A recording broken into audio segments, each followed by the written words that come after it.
வணக்கம். நாம் நினைப்பதெல்லாம் நடந்து விடுவதில்லை. நினைப்பதெல்லாம் நடந்துவிட்டால் தெய்வம் ஏதுமில்லை.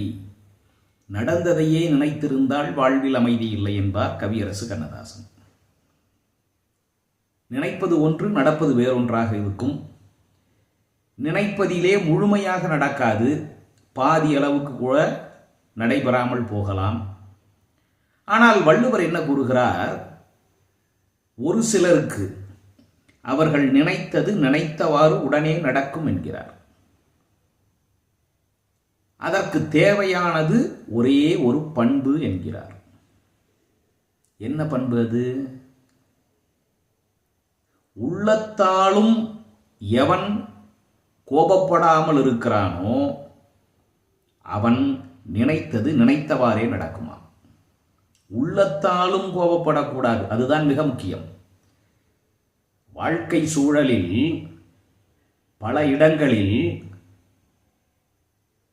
யார் மீது கோபம் இருக்கிறதோ அதை நேரடியாக வெளிக்காட்டி கொள்ள முடியாமல் மனதுக்குள்ளே அடக்கி வைத்துக் கொண்டு, மனதுக்குள்ளே கோபப்பட்டு கொண்டு வெளியிலே அமைதியாகவோ அல்லது சிரித்து கொண்டோ இருப்பதை போல நடித்து கொண்டிருக்கிறோம்.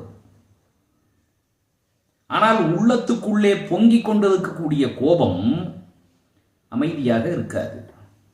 அது ஏதோ ஒரு வகையில் நமக்கோ அடுத்தவருக்கோ துன்பத்தை விளைவிக்கக்கூடிய செயல்களை செய்ய சொல்லும் அல்லது பாதிப்பினை ஏற்படுத்த செய்யும்.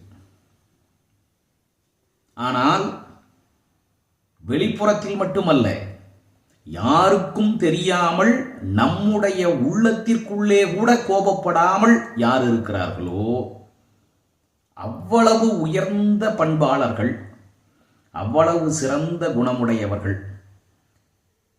அவர்கள் என்ன நினைத்தாலும் அது அப்படியே நடந்து விடுமாம்.